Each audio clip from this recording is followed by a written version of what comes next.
बातों पे ना भूल जाना है, मीठी बातों पे ना भूल जाना है। नहीं लेकिन के चक्कर में आना है, मीठी बातों पे ना भूल जाना है। कम दिलदार गोली ढेर गोली चीटा, लेकिन के चरित्र ना जाने ले देव को पीता, लेकिन के चरित्र ना जाने ले देव तो पीता, लेकिन के चरित्र ना जाने ले देव तो पीता।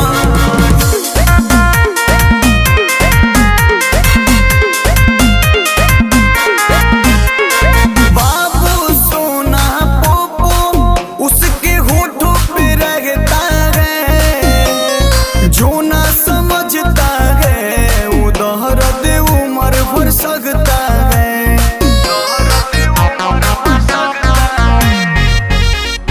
बाबू सोना पोपो उसके होठों पे रहता है, जो ना समझता है वो दर्द उम्र भर सकता है।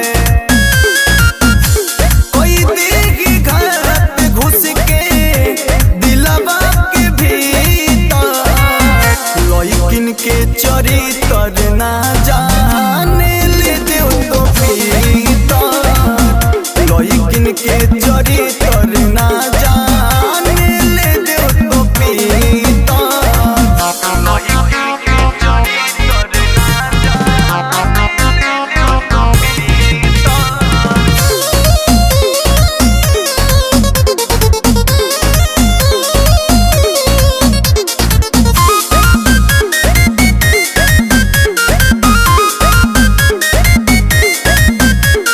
हंस के चिकनी बातों में सब वादा भी करती है, प्यार आनंद से करके वो 20 साल पे मरती है।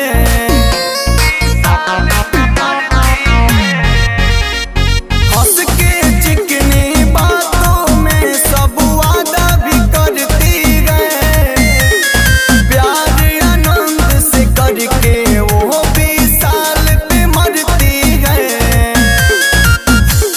इधर बदले जैसे बदले नीता, लेकिन के चरित्र ना जाने ले देव तो पीता, लेकिन के चरित्र